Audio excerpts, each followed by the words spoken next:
Assalamualaikum warahmatullahi wabarakatuh. Bismillahirrahmanirrahim. Alhamdulillah. Alhamdulillahilladzi arsyadana ila siratihil mustaqim, siratal anbiya'i wal mursalin. Walhamdulillah ala kulli ni'matin wa halatin kunna 'alaiha, wa hadhihi ni'mah min a'dhamin ni'am wa hiya al-islam wal iman. Asyhadu an la ilaha illallah wahdahu la syarikalah, wa asyhadu anna Muhammadan abduhu wa rasuluh al-mab'uts rahmatan lil alamin. Allahumma salli wa sallim ala nabiyyinal karim Muhammadin wa ala alihi wa ashabihi ajma'in, amma ba'du. Hadratal muhtaramin, para asatid, para sesepuh, bini sepuh yang dimuliakan Allah, jamaah sholat subuh Masjid Sakinah. Pada kesempatan pagi hari ini, alhamdulillah kita semua diberikan kesempatan oleh Allah untuk memperbaiki diri selama kita diberi kesempatan oleh Allah. Oleh karena itu, apapun kondisi dan keadaan kita, mari kita syukuri. Banyak orang yang mau bersyukur kalau sesuai dengan keinginannya, tetapi enggan bersyukur kalau keinginannya tidak sesuai dengan harapan yang ada dan kondisinya tidak sesuai dengan harapan yang ada. Ini bagian dari kufrun nikmah, adalah ketika kita tidak mensyukuri apa yang saat ini sudah diberikan oleh Allah kepada kita. Karena itu sekali lagi, apapun kondisinya, monggo mari kita syukuri. Dan itu tentu tidak mudah, karena manusia itu selalunya menginginkan apa yang dia inginkan dan menghendaki apa yang dia inginkan. Dan karena itu, jika kita posisinya seperti itu, maka kita termasuk orang-orang yang sedang dikendalikan oleh hawa nafsu. Kembali kepada yang ingin saya sampaikan terkait dengan kajian pagi hari ini adalah bahwa ketika kita bertauhid, bersyahadah untuk memeluk Islam, pada hakikatnya Islam yang berarti berserah diri dengan mengatakan inna sholati wa nusuki wa mahyaya wa mamati lillahi rabbil alamin wa bidzalika umirtu wa ana minal muslimin. Kata muslim Islam artinya berserah diri. Kalau sudah berserah diri, Bapak Ibu, artinya kita harus mengikuti. Karena kita berserah diri kepada Allah, maka kita harus mengikuti Allah. Kalau tidak ingin mengikuti Allah, maka nggak usah menjadi Islam. Kan gitu, gampangnya gitu, Pak.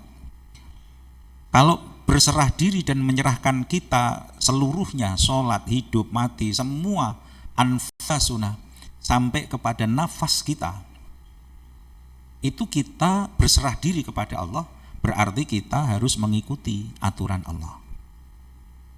Karena itu diatur oleh Allah. Qul in kuntum tuhibbunallah fattabi'uni yuhibbukumullah wa yaghfir lakum dzunubakum. Kalau kita cinta kepada Allah, kita berserah diri kepada Allah, maka dalam Al-Quran disebutkan fattabi'uni, ikutilah ajaran Rasulullah, ikutilah aturan Allah yang ada di dalam Al-Quran dan di dalam sunnah-sunnah Rasulullah. Itu ringkasnya ke situ, Pak. Maka kalau ada orang yang masih protes, kenapa saya harus menghindari makan makanan yang haram, yang diharamkan oleh Al-Quran, banyak yang disebutkan sedikit, tapi sebenarnya yang disebutkan yang nggak banyak-banyak amat, tapi lebih banyak yang dihalalkan, seperti yang saya kemarin sampaikan. Lebih banyak yang dihalalkan, lebih banyak yang dihalalkan daripada yang diharamkan. Kenapa kita masih mempertanyakan yang diharamkan? Itu salah satu contoh ketidaksempurnaan iman kita, karena kita selalu mempertanyakan kenapa kita harus sholat subuh 2 rakaat. Kenapa sholat subuh dilakukan di posisi yang kita sedang enak-enaknya tidur, apalagi musim hujan. Kalau kita masih mempertanyakan itu, berarti kita belum memiliki kamalul iman, iman yang sempurna. Kenapa Islam begini, kenapa Islam begitu, kenapa puasanya begini, kenapa? Ya itu berarti kita belum aslama, belum menyerahkan diri kita kepada Allah secara sempurna. Maka di awal tadi saya katakan, apapun kondisi kita kalau sudah menyerahkan diri kepada Allah, pasti dijamin. Ya, hidupnya pasti dijamin. Karena apa? Karena kita berserah diri kepada Zat yang memiliki segala sesuatu, yang tidak terbatas kekuasaannya, yang tidak terkooptasi atau ada intervensi yang lain kekuasaannya. Dia Allah yang tunggal mengendalikan seluruh alam ini. Maka kalau ada orang yang masih khawatir setelah dia berislam, setelah dia beriman, maka kita harus introspeksi bahwa hidup kita ini ketika kita aslamtu, muslim, muslimin, muslimun, maka hendaknya kita menyerahkan semuanya kepada Allah. Kalau sudah begitu Pak, wah itu sudah kepercayaan luar biasa. Innalladzina qalu rabbunallah tsumma istaqamu. Ini dalilnya yang sering kita sampaikan. Kalau sudah orang mengatakan Allah Tuhan saya, Allah yang memelihara seluruh makhluk, tsumma istaqamu, kemudian beristiqomah, komitmen menjalankan syariat dan aturannya, maka tatanazzalu alaihimul malaikah alla takhafu wa la tahzanu.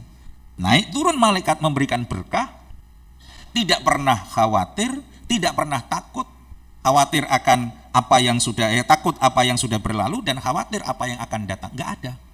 Karena itu di dalam kegiatan kita sehari-hari harus dihubungkan dengan Allah. Nanti sebelum saya ingin memberikan sedikit kaitannya dengan pelajaran Isra Mi'raj. Jadi kalau sudah begitu Bapak Ibu, tsumastaqamu, kemudian banjur, cara bahasa santri ini banjur istiqomah, beriman kepada Allah, menyatakan diri berpasrah kepada Allah, lalu kemudian istiqomah, menjalankan semua yang diperintahkan. Kalau sudah Allah perintahkan, jangan dipertanyakan. Kalau dipertanyakan nanti kita menjadi seperti, mohon maaf, sombong jadinya. Nabi Muhammad tidak pernah menjelaskan mengapa babi haram, tapi para sahabatnya beriman, mereka berhenti dan sama sekali tidak menyentuh yang berbau babi. Pada abad 18-an, 1700 sekian, baru orang menemukan ada kandungan ininya, enggak perlu. Orang beriman tidak perlu penjelasan kalau Allah sudah memerintahkan.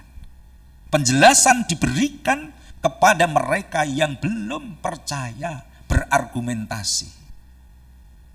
Maka diperlukan ilmu untuk menjelaskan, diperlukan wawasan untuk menjelaskan. Bagi mereka yang beriman kepada Allah, tidak butuh penjelasan kalau Allah sudah merintahkan. Kenapa sholat? Kenapa kita harus rukuk, harus sujud? Tidak perlu dipertanyakan. Penjelasan-penjelasan itu datang belakangan setelah orang penasaran. Ada apa dengan Islam? Kenapa sholatnya seperti itu? Nah, karena itu ketika kita menemukan hal-hal yang bersifat mukjizat, Rasulullah Rasulullah di dalam Al-Quran yang 6.666 ayat dijelaskan dalam lembaran banyak kitab-kitab hadis. Memang ada ribuan hadis, kurang lebih 5.000 sampai 6.000 hadis menjelaskan tentang bagaimana manusia dari sejak bangun tidur sampai mau tidur lagi. Bahkan di dalam tidurnya dia berserah diri kepada Allah. Bismika Allahumma ahya wa amut. Menyerahkan diri ketika mau tidur. Islam itu berpasrah diri. Karena orang tidak tahu bagaimana dia akan mengakhiri ajalnya. Karena itu berpasrah diri dalam konteks Islam berarti kita mengikuti seluruh rangkaian syariat ajaran yang sudah Allah berikan kepada kita melalui Rasulullah Sallallahu Alaihi Wasallam. Jangan mempertanyakan kenapa zina haram. Meskipun saya kemarin sudah saya sampaikan, tidak semua yang haram itu dinyatakan dengan kalimat haram, termasuk khamr, minuman keras. Ya, kemarin sudah kita bahas bulan lalu. Ridsun, dikatakan ridsun, bukan haram lagi, tapi di atasnya haram. Karena itu nggak usah dipertanyakan. Para sahabat tidak mempertanyakan itu. Semakin kita mempertanyakan, semakin kita berambisi untuk ngakalinya, seolah-olah kita ingin mengakali. Allah memukili itu Pak? Ya, ngapusi. Seolah-olah kalau sudah dibeginikan jadi halal. Kalau udah begini jadi halal. Kalau udah begini jadi tidak haram. Maka ingat, yukhadi'una allaha walladzina amanu wa ma yakhda'una illa anfusahum.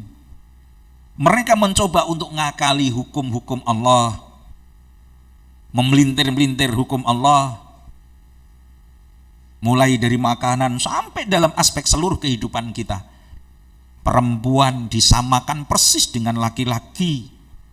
Bukan dalam haknya loh Bu, tapi dalam semua hal. Padahal fitrahnya tidak sama secara kodrati ciptaan. Para dokter ini yang bisa menjelaskan, nggak usah ditanyakan lagi. Maka dalam keluarga suami istri semua jadi nahkoda. Ukurannya kalau sudah jadi nahkoda siapa? Yang paling banyak gajinya, yang paling banyak penghasilannya, dia yang menguasai, mengendalikan rumah tangga. Atau kalau dua-duanya sama, akhirnya bertarung, bertengkar. Gak ada kalimat sakinah, mawaddah, warahmah. Yang diminta oleh Islam, laki-laki membimbing perempuan, karena perempuan itu lebih banyak menggunakan sifatnya. Ya, istausu bin nisa'i khairan, kata Rasulullah.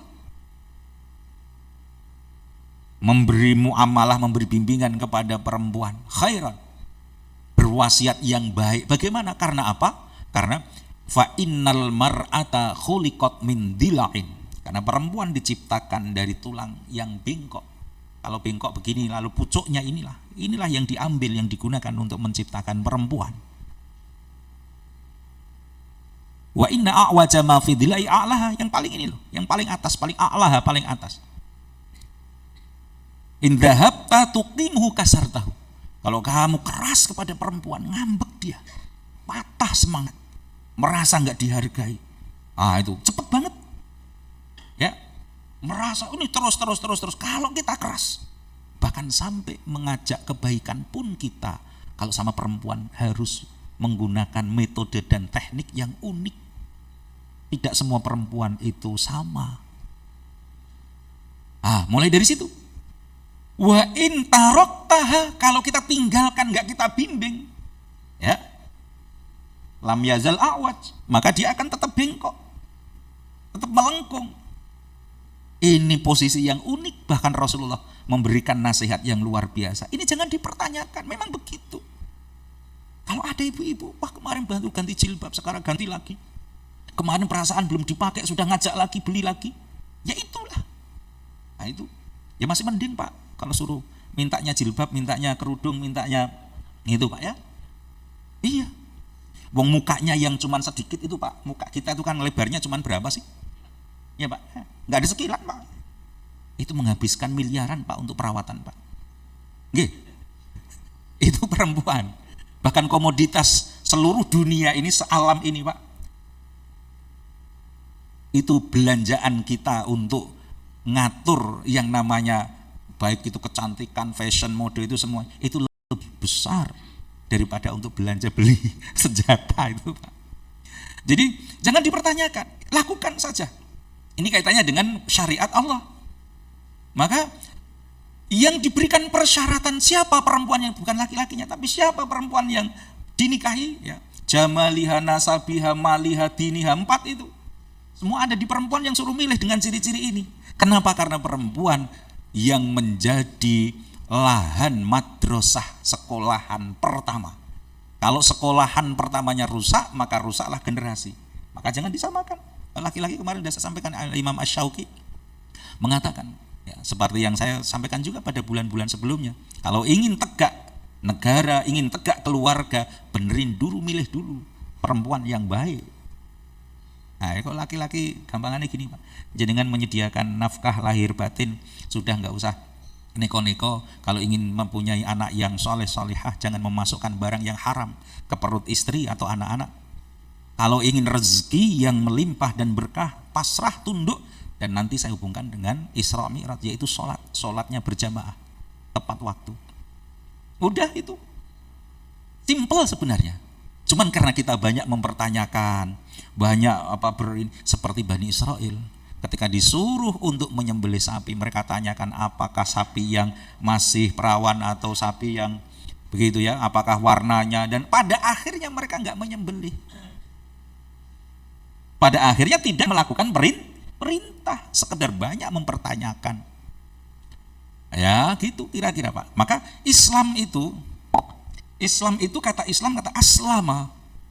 Mulai dari, saya bacakan di sini Pak, mulai dari bangun tidur sampai tidur lagi diatur di dalam Islam. Ya. Fa idza staiqata ay arata al-istiqadh minan naum fi waqtin makhsusin fasta'mal adz-dzikr al-muayyan alaihi, lakin al-murad bin naum huna ma yashmal naum nahar bin nisbah limatlubiyati dzikri faqat. Jadi bangun tidur itu Pak diatur di dalam Islam. Suruh apa setelah bangun tidur? Suruh doa. Alhamdulillahilladzi ahyana ba'da ma amatana wa ilaihin nusyur. Syukur itu tidak susah. Seperti yang saya sampaikan sebelumnya. Mustahil kita akan ditambah yang berkah kalau tidak syukur, karena syaratnya bersyukur. La in syakartum la azidannakum. Kalau ingin ditambah harus bersyukur. Kalau sekedar tambahan banyak tapi yang berkah, yang membawa maslahat dunia dan akhirat, harus disyukuri. Syukur itu tidak mesti dalam bentuk rezeki atau harta yang kita miliki. Setelah kita selesaikan hak-haknya kaum fakir miskin, itu dalam bentuk materi, tapi dalam bentuk yang lain lebih luas. Sekedar bangun tidur berucap alhamdulillahilladzi ahyana. Kalau nggak lengkap, nggak bisa lengkap, cukup alhamdulillah, sudah itu bentuk syukur kita. Lalu apa? Melangkahkan kaki kita ke tempat mensucikan diri. Pertama yang harus dilakukan apa? Cuci tangan. Cuci tangan itu barang yang remeh, tapi diatur di dalam Islam. Bahkan cuci tangan diatur. Setelah bangun tidur cuci tangan. Karena Rasulullah mengatakan, ya, karena kita la yadri aina batat yaduhu. Karena kita tidak tahu tangan kita itu semalam nginep di mana. Ngapain tangan kita semalam? Maka jangan langsung membersihkan diri, tapi cuci tangan. Luar biasa Islam, kita bicara Islam gak akan habis. Ya. Mulai dari bangun tadi suruh bersyukur alhamdulillah. Kalau memang gak bisa teruskan doanya yang panjang, cukup alhamdulillah. Alhamdulillahilladzi ahyana ba'da ma amatana wa ilaihin nusyur. Udah. Tapi kalau nggak bisa cukup alhamdulillah. Melangkahkan kaki, bangun jam berapapun, beruntunglah kalau orang dibangunkan oleh Allah jam 2, jam 3.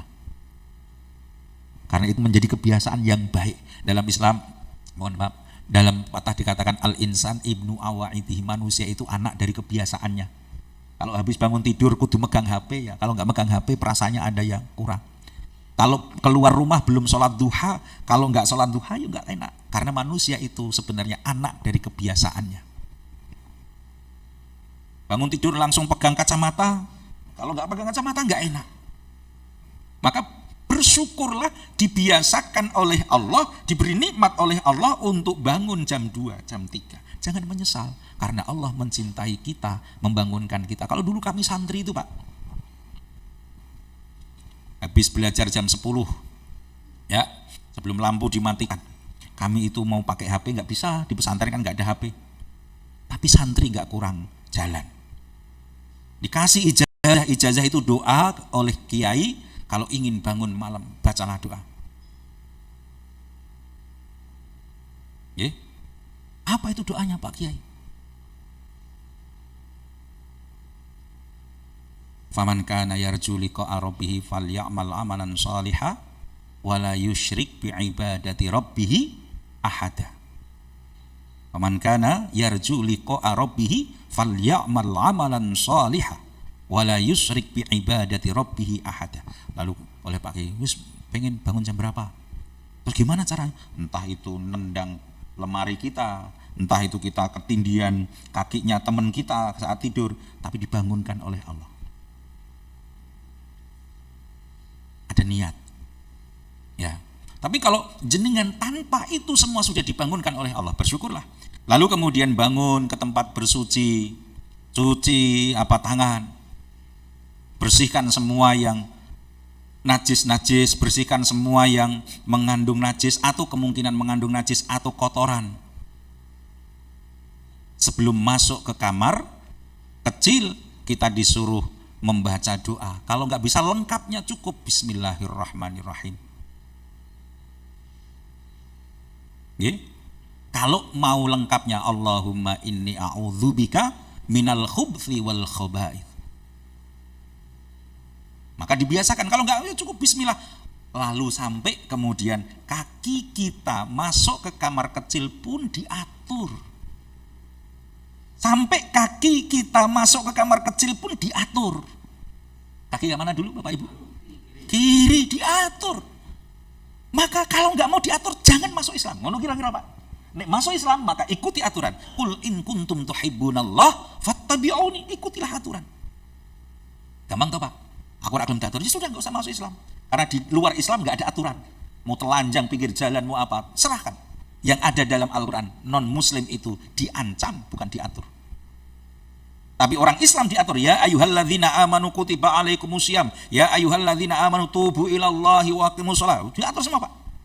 Dirikan sholat, jalankan puasa, lakukan, tunaikan zakat dan seterusnya. Berbuatlah baik, itu semua aturan bagi mereka yang pasrah kepada Allah.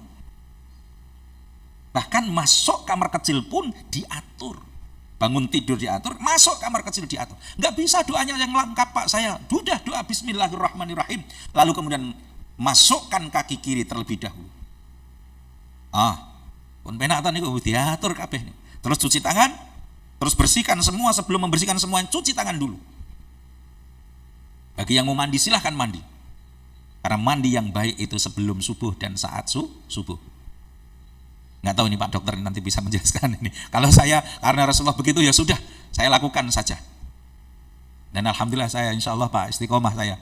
Sebelum nggak tahu apakah ini baik apa tidak, katanya mengandung rematik atau tidak. Saya kalau mau mandi ya mau sholat ya mandi saja gitu.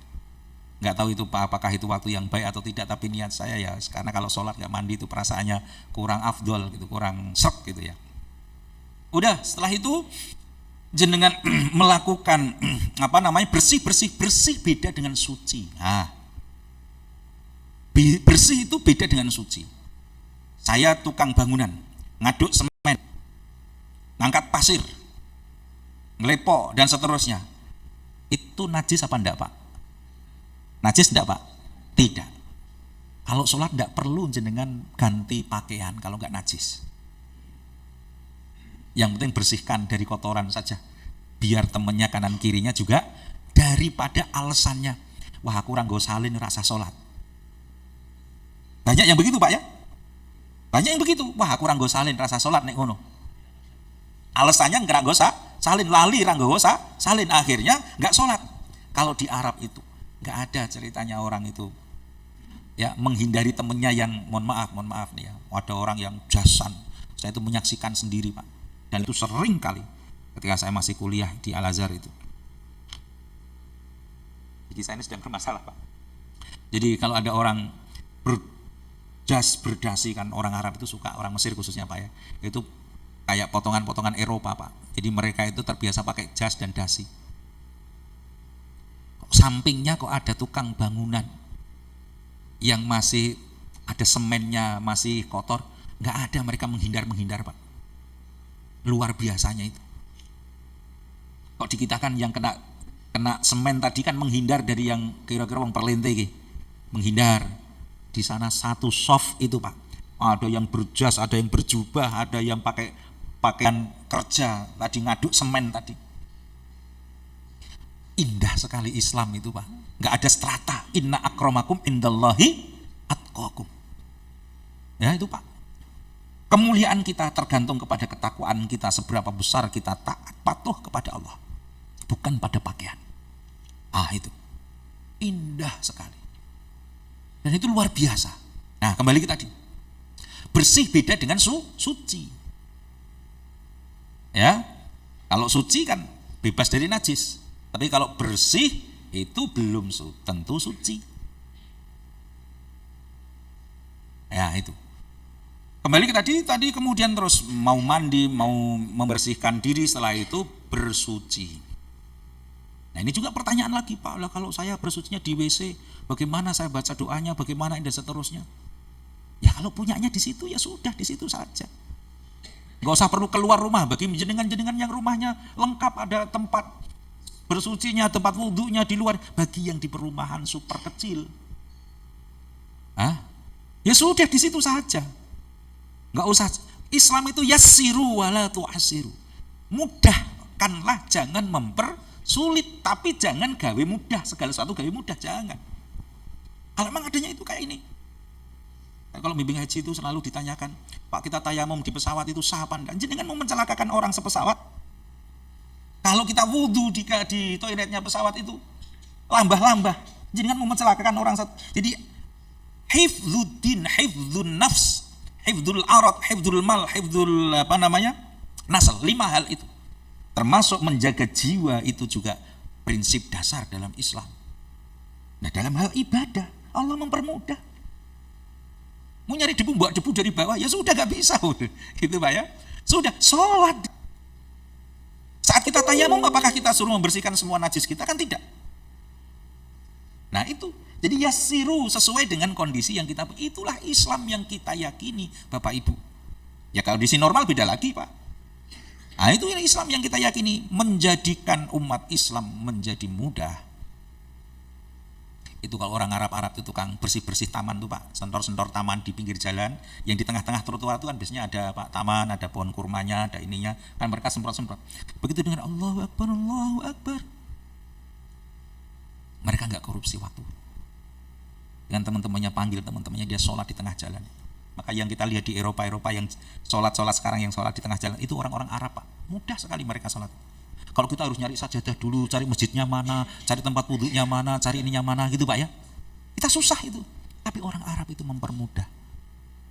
Menjadikan agama ini menjadi tidak memberatkan. Itu Pak. Jadi dengan di pasar-pasar itu sudah ada tulisannya. Misalnya kalau di sini ada 10.000, 12.000, nggak usah ditawar. Orang Arab sudah jujur dengan hal itunya. Tapi kalau dagangannya, kalau untung mereka, tapi kalau mereka katakan ya sudah kamu ambil. Ini dulu kalau mahasiswa itu kan yo ngerayu-ngerayu gitu Pak ya. Pak saya ini mahasiswa, duitnya udah ambil gitu. Tapi minta. Tapi kalau mereka biasanya itu, mereka dalam hal jual beli itu mereka sudah pasang harga.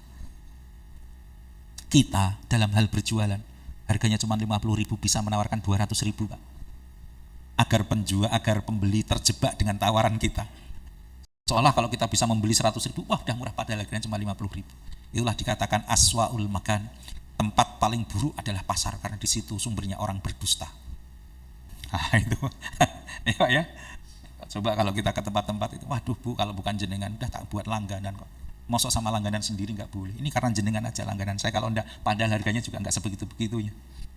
Itu orang mudah sekali. Kembali ke tadi. Jadi sampai mana tadi? Kondisi kita.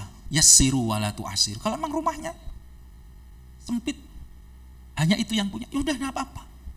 Setelah membersihkan, mensucikan diri, keluar dari WC dengan membaca alhamdulillah. Kalau tidak bisa baca yang panjang.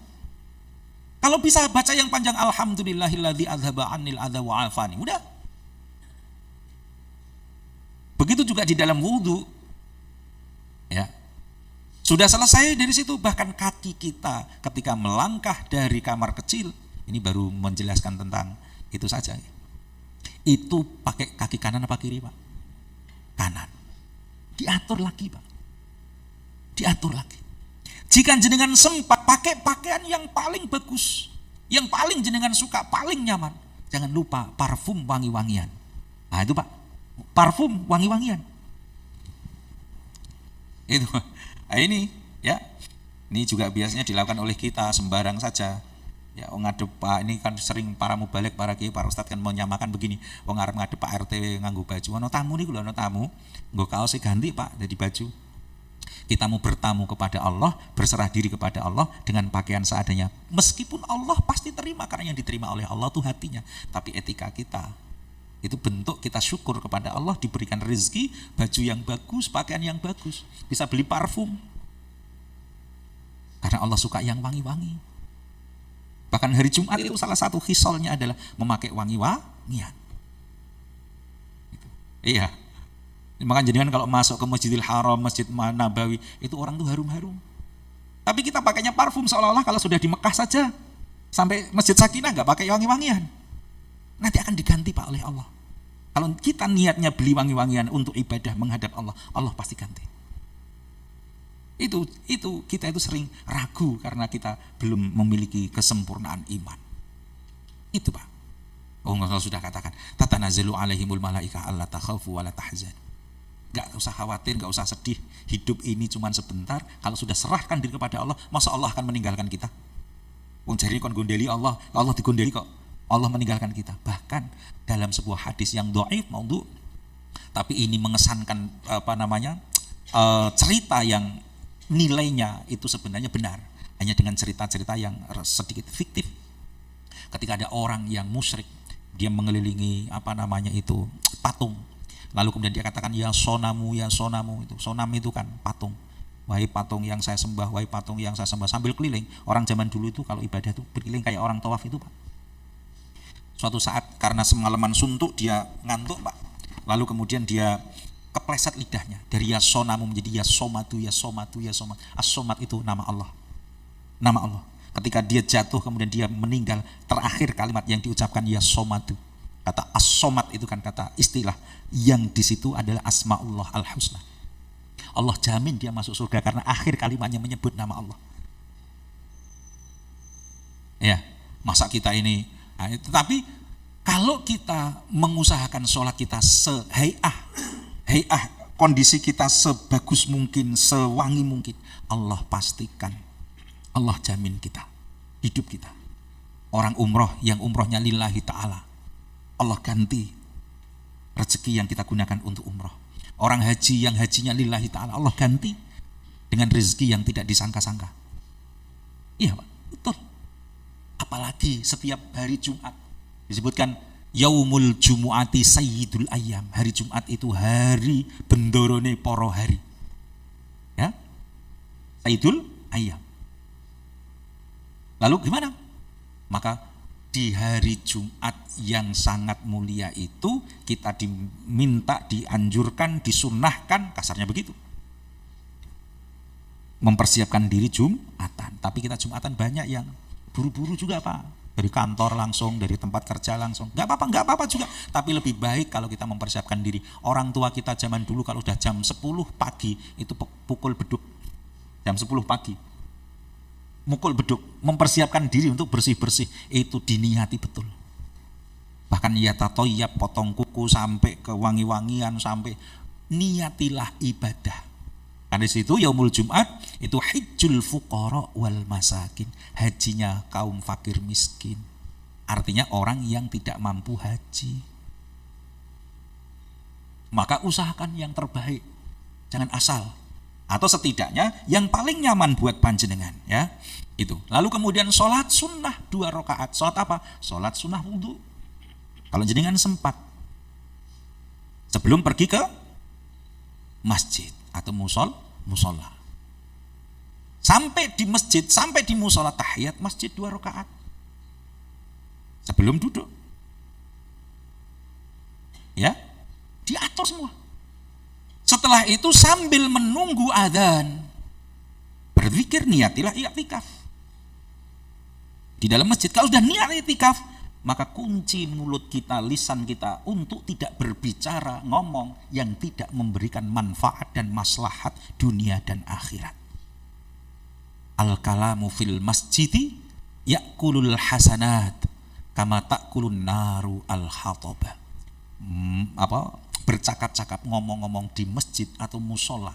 Sebenarnya istilah masjid dan musola, surau, langgar itu kan kita, Pak. Aslinya masjid ya masjid satu.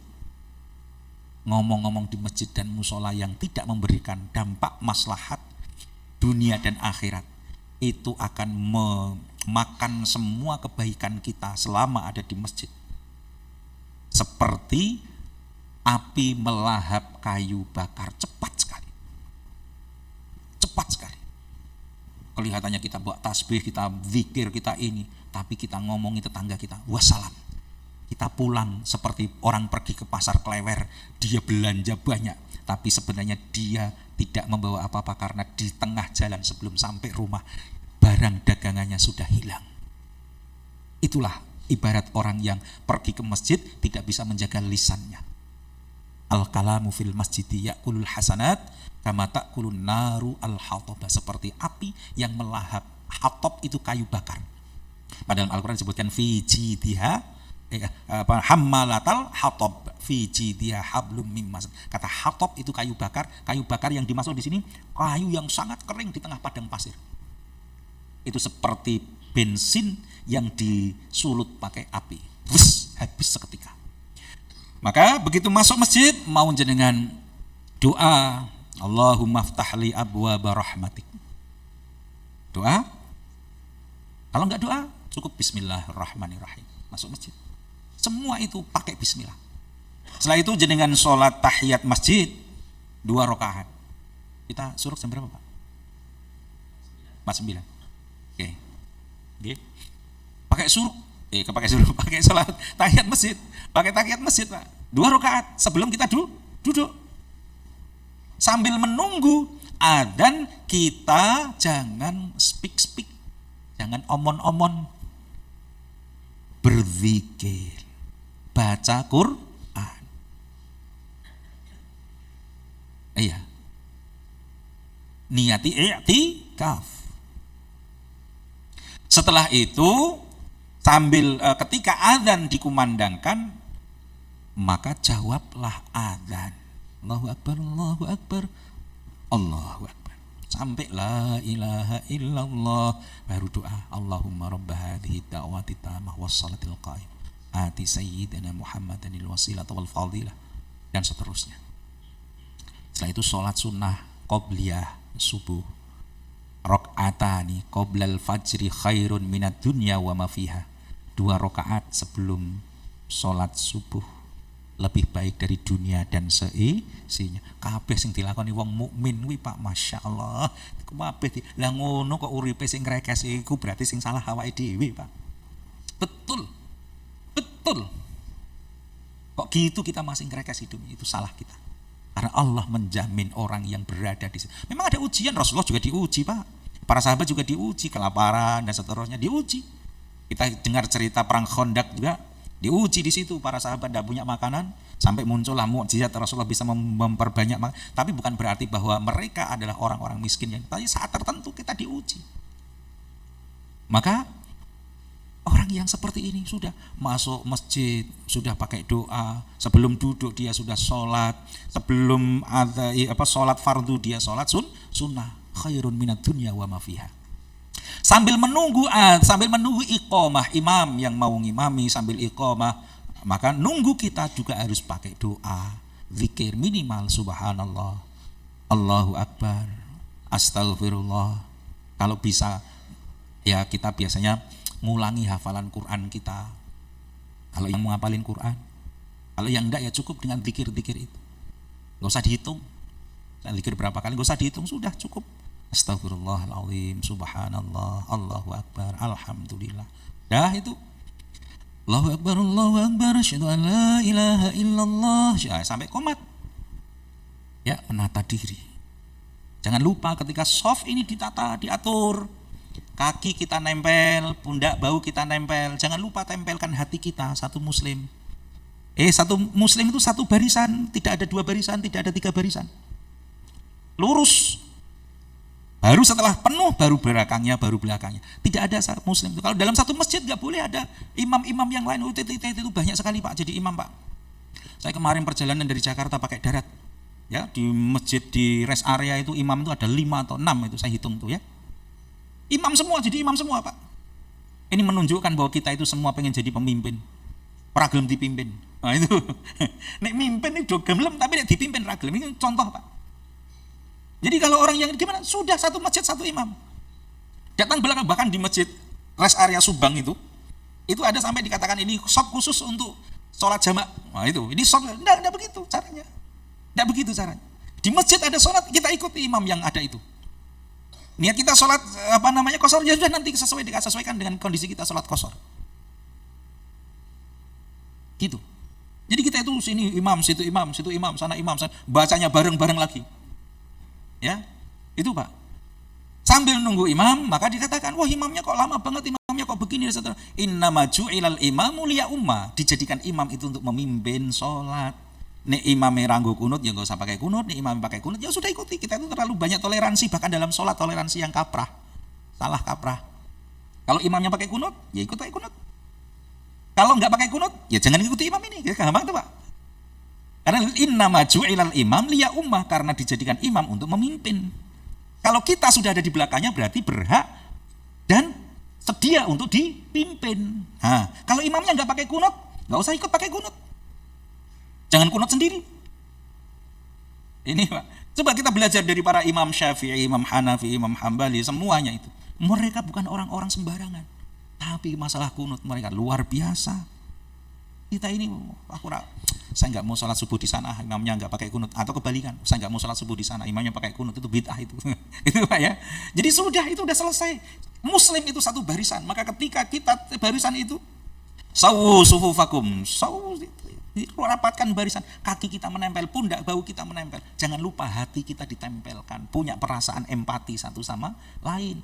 Ojo sing miskin dibiarkan miskin, nggak ada pertolongan. Ojo sing kaya biarkan poya-poya tiap hari dugem. Ya Pak ya, satu muslim itu satu barisan Pak. Itulah pelajaran dari sholat. Iya.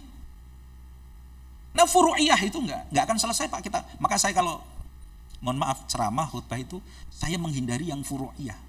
Yang bersifat furu'iyah itu. Saya hindari Pak. Karena masing-masing itu punya anunya sendiri-sendiri, punya imamnya, madhabnya sendiri, saya hindari. Tapi saya ambil yang umum-umum saja. Ya, Pak kalau tadi masalah kamar mandi saja itu saya hindari itu. Pak, apa boleh Pak kita membaca doa di kamar mandi? Apakah boleh? Oh, udah saya hindari itu Pak. Saya nggak membahas terlalu dalam. Ya. Lawang kita sholat itu bawahnya kamar mandi Pak. Kita sholat di atasnya boleh? Ya kondisinya begitu Pak. Udah kita nggak usah bisa oke. Nanti terjebak di situ nggak selesai Pak. Cakar-cakaran satu sama lain. Lu jangankan jenengan saya ini yang mohon maaf Pak. Saya ini dari S1 sampai dari mondok sampai S3 itu. Saya belajarnya itu agama terus Pak. Nggak ada saya belajar pindah ke teknik, nggak pernah pindah ke dokteran juga, apalagi nggak pernah. Itu saja masih dibodoh-bodohkan orang Pak. Kalau sudah bicara fikih, itu udah bodoh banget itu. Lulusan Al-Azhar kok nggak bisa? Itu banyak Pak. Ya bukan banyak tapi ada. Itu kalau sudah bicara fikih Pak.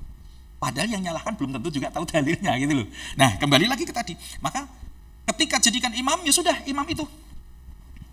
Maka imam dijadikan sebagai pemimpin ya harus diikuti. Ya. Tapi imam juga harus tahu diri. Suatu saat ketika sudah saya ceritakan pada beberapa pertemuan yang lalu, salah. Jadi imam jangan terlalu nikmat dan asyik dengan dirinya sendiri. Ya kalau di Makkah, Masjidil Haram, Masjid Nabawi, kita ke sana niatnya memang untuk ibadah, Pak. Niat, nggak ada lain-lain lagi. Terus suaranya bagus, soundnya bagus, suasana mendukung. Ya. Ini kita sedang nutup toko yang sedang rame-ramenya ditinggal. Sholat imam, Masya Allah, mau surat Al-Baqarah, Pak. Hah? Itu nggak adil namanya. Sementara ketika sholat sendiri tuk, selesai. Tapi begitu ada jamaahnya lama. Nah itu ya. Tadi Pak, sholat. Setelah sholat kemudian apa? Zikir. Jangan lupa. Bahkan di dalam Al-Quran selalu disebutkan kata bukrotan wa asila. Kata bukrotan itu pagi, wa asilan sore hari. Itu amalan para nabi, para orang soleh. Setelah subuh, kalau bisa jangan langsung pulang. Zikir sampai suruk. Nah ini ngaji ini coba masuk zikir. Nah, sampai sholat syuruk. Maka orang tua kita, mbah saya dulu tuh, kalau belum itu belum keluar dari masjid, Pak. Ya sambil nunggang tasbihnya itu, sampai ngantuk-ngantuk gitu, nggak bakal keluar. Karena orang dulu itu kuat-kuat. Ya, padahal wudhunya itu di sungai, Pak. Ke sungai itu jalannya itu nggak ada lampu zaman dulu itu, nganggone obor, nek duwe minyak gas. Nah, saya kira ngerti lah gas apa, Pak. Akhirnya ngepet itu, Pak ya. Zaman dulu kan kalau yang mampu beli ya pakai obor, kalau nggak mampu ya sudah demamaan dengan licin-licinnya begitu di sungai. Tapi mereka mampu menjalankan syariat Allah dengan baik. Kita sekarang nggak ada jalan yang becek, nggak ada jalan yang gelap gulita, semua diterangi oleh lampu. Tapi semua tergantung motivasi masing. Kembali ke tadi. Setelah sholat syuruk, banyak fadilah-fadilah yang ada di dalamnya. Lalu kemudian kita pulang, turun dari masjid, atau kita mau menetap di situ, dan tadi masuknya sudah niat i'tikaf. Lalu kemudian setelah nanti matahari agak meninggi, pada kira-kira jam setengah 10, jam 10, jenengan kerso sholat lagi, monggo sholat duha, jam 9 sholat duha, monggo. Karena sholat syuruk itu juga awal dari sholat duha, disebutkan dalam beberapa hadis pembahasan. Lalu kemudian sambil menunggu matahari zawal tergelincir, agak belok gitu, agak miring, maka kita sholat zuhur 2 rakaat sebelum zuhur dan 4 rakaat setelah zuhur. Maka dibagi 2 ibadah kita itu, ada ibadah yang wajib, ada ibadah yang sunnah. Yang wajib itu adalah modal dasar, yang sunnah itu keuntungan kita. Kalau kita nggak mau melakukan sholat sunnah, berarti kita nggak mau untung. Karena yang wajib itu modalnya. Kalau orang berjualan, yang wajib itu adalah modalnya, ra'sul mal. Wal nawafil, sementara yang nawafil, sholat sunnah itu disebutkan sebagai ar-ribhu, yaitu keuntungan kita. Nah itu Pak ya.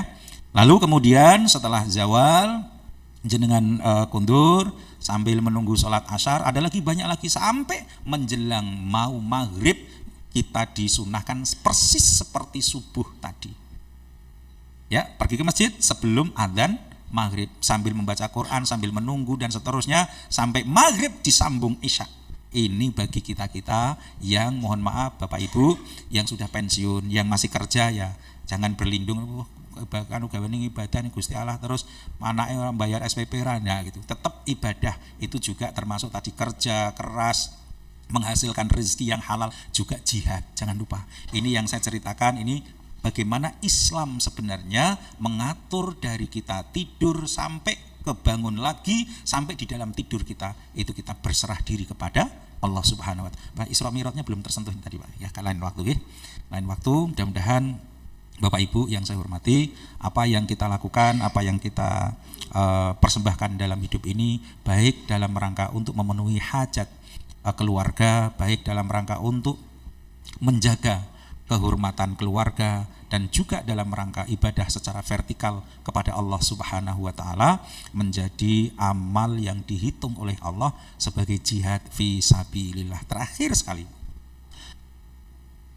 tidak ada orang yang diberi kehormatan sebelum dihinakan. Tidak ada orang diberikan kemuliaan sebelum dia dihinakan. Tidak ada orang diberikan kemudahan sebelum dia mengalami kesulitan. Tidak ada orang diberikan karunia yang luar biasa sebelum dia meyakini Allah seperti dia meyakini dirinya sendiri. Jadi Rasulullah dengan para sahabatnya, Rasulullah tinggal doa, sudah gunung Uhud itu dijanjikan jadi emas, tapi Rasulullah tidak melakukan itu. Kenapa? Karena Rasulullah ingin memberikan pelajaran bahwa kemuliaan, kehormatan, kedudukan sampai ketemu para malaikat, para nabi ketika Isra Mi'raj, sampai ke Sidratul Muntaha, itu bukan diberikan secara cuma-cuma, tapi Rasulullah mendapatkan penghinaan, kesulitan dan seterusnya di bumi, tapi di langit dimuliakan oleh Allah Subhanahu wa taala. Mudah-mudahan ini juga yang kita lakukan. Enggak apa-apa manusia menghinakan kita, hanya manusia. Yang penting bukan Allah yang menghinakan kita. Aku qouli hadza wa astaghfirullahaladzim astaghfiruh innahu huwal ghafurur rahim. Wassalamualaikum warahmatullahi wabarakatuh.